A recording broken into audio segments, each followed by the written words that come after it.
Գյուրջան Կասկադ, հասանելի բնակարաններ 65 ամիս մարման ժամկետով։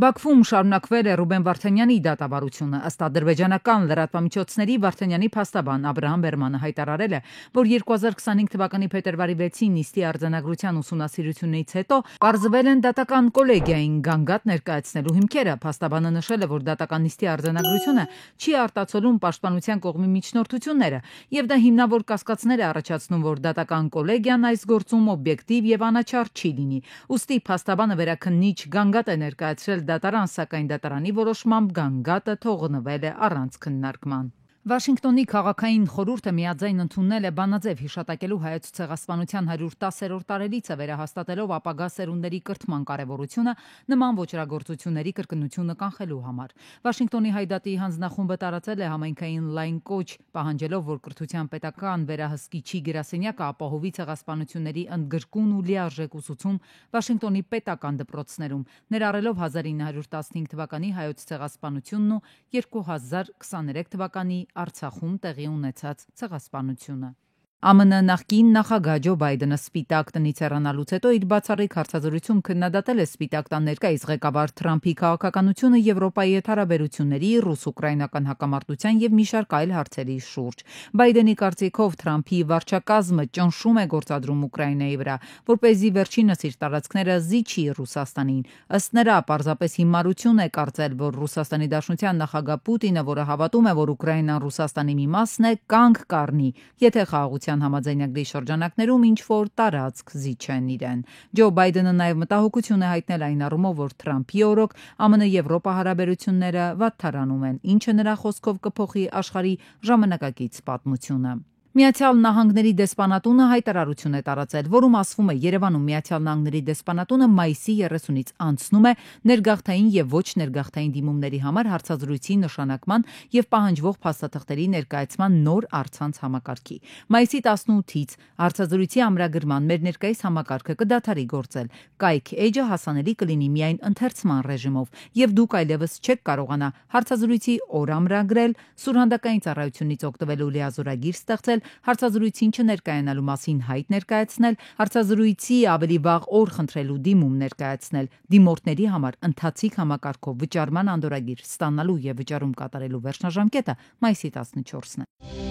Վերակառուցման մրցույթում ֆրանսիացի ճարտարապետի նախագիծն է հաղթել, որն ըստ հայ ճարտարապետների խախտում է Կասկադը նախագծողների հեղինակային իրավունքները։ Այն մշակութային ժառանգության պահպանվող օբյեկտ է ու անհրաժեշտ է ավարտին հասցնել բնօրինակ նախագծին համապատասխան։ Հայաստանի ճարտարապետների պալատի խորհուրդը շեշտում է, համահեղինակ 3 ճարտարապետներից մեկը ողջ է, ուստի պահանջում են նրան ընդգրկել նախագծային աշխատանքներում։ Կասկադ համալիրի կառուցված մասի ճարտարապետական նախագծում արգելված է կատարել փոփոխություններ առանց լիազոր մարմնի համաձայնության, իսկ դեռ չկառուցված մասում ճարտարապետական նախագծի փոփոխությունները կարող են կատարվել միայն հեղինակային իրավունքը տիրապետողների համաձայնությամբ։ Առաջարկվող վերակառուցման ծրագիրը ենթադրում է էական փոփոխություն, որը չի ստացել հեղինակային իրավունքը տիրապետողների համաձայնությունը։ Թեմայի շուրջ ներքին աշխատանքային քննարկումներն են ընթանում քաղաքապետարանում, տեղեկացրել են, որ խնդրի վերաբերյալ վերջնական որոշում դեռ չկա։ Մրցույթի պայմանագրով էլ սահմանված են մի շարք իրավական երաշխիքներ,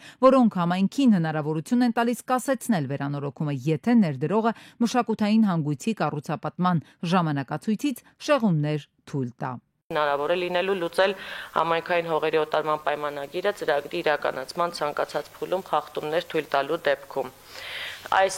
գործիքակազմից բացի նախատեսվում է նաև 5 միլիարդ դրամի չափով տուգանք, ինչպես նաև սահմանափակում համայնքային ծրագրերին հետագա 10 տարիների ընթացքում մասնակցելու հնարավորության։ Այնուամենայնիվ, մասնագետների հստակ պահանջն է, որ եթե Կասկադի շինարարությունը շարունակվում է, ապա աշխատանքները պետք է իրականացվեն հեղինակային նախագծով։ Քանի որ սա հուշարձան կառույց է, այն պետք է դիտարկվի որպես ռեստավրացիոն աշխատանք։ Լավագույն գործը, որը աշխարհում ինքնատիպ ու յուրահատուկ է, չի ավարտին հասցվում ըստ հեղինակային նախագծի։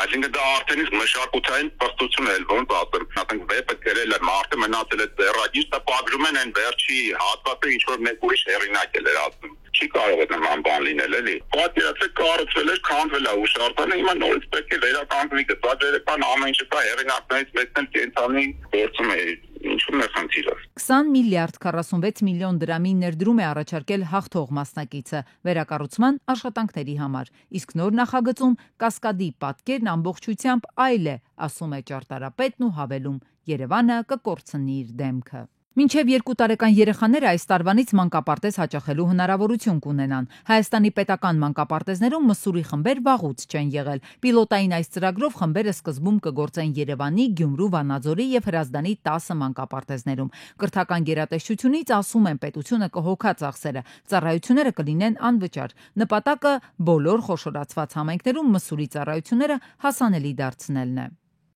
Կրթության փորձագետը սակայն համամիտ չէ երեխաներին այդ տարիքում մանկապարտեզ ուղարկելու առաջարկի հետ։ Նկատում է այդ շրջանում ծնողական հոգատարությունն ու ջերմությունը ամենաշատն է անհրաժեշտ նրանց։ Ինչպես դեռս կբարձրանար 6 ամսական կամ 12 ամսական երեխային տանել հանձնել մանկապարտեզ։ Նույնիսկ եթե այնտեղ շատ լավ դասեր են։ Այդ տարիքում երեխաների ֆիզիկական եւ հոգեկան առողջության շատ կարեւոր հատվածն է ձևավորվում։ Այն ինչը հետո շատ մեծ նշանակություն ունի եւ ինչը հետո ուղղել շատ դժվար է։ Մասնագետները մտահոգ են նաեւ մանկապարտեզների չափանիշներով ու դասյարակների որակով։ Հիշեցնում են երեխաները այդ տարիքում չափազանց խոցելի են։ Մանկական հոգեբանն էլ թեև ողջունում է ծնողական զբաղվածության խթանման ուղղված նախարարության ջանքերը, այդուհանդերձ խորհուրդ է տալիս հնարավորության դեպքում երեխային մանկապարտեզ ուղարկել 1 տարեկանից հետո։ Մինչև մի տարեկան երեխան շատ կարիք ունի ծնողական ջերմության, անընդհատ գրկում լինելու, անընդհատ իր սիրելի մեծահասակի հետ կոնտակտի մեջ լինելու զգացողության, այսինքն դրանով է ձևավորվում երեխայի ներաշխարհը։ Պետությունը հնարավորություն ստեղծում է, այդ ծնողը ինքը պիտի որոշի, արդյոք 6 ամսական ճիշտ է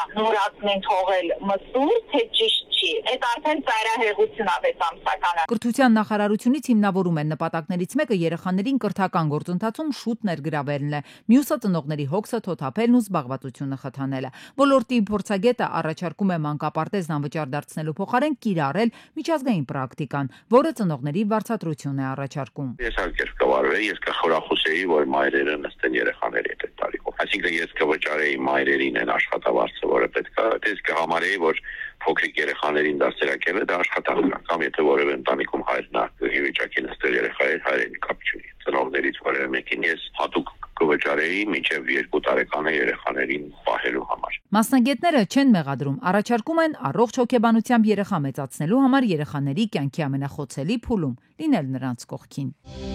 Ակտիվ ցիկլոնը վերջին օրերին իր հետ Հայաստան էր բերել կարկուտ։ Արարատի մարզի Բյուրավան գյուղում 40 րոպե տևած ուժգին կարկուտը հողին է հավասարեցրել ամիսների չարչարանքը, ակնկալած բերքն ու գյուղացիների հույսը։ Մի քանի ծիրանա նայես ինչ արի։ Դες ինչ արի։ Չգիտեմ։ Ծիրանի ու ելակների այգիները մեծ վնաս են կրել։ Ելակը հավաքել չեն հասցրել ու քանի որ կարկուտը համատարած բնույթ է կրել, շատ գյուղացիներ են տուժել։ Որ ասպա կարկուտը ծեծած տեղն է ծեծում։ Որ պետք է մի քանի օր հետո հավաքեիք, չէ՞։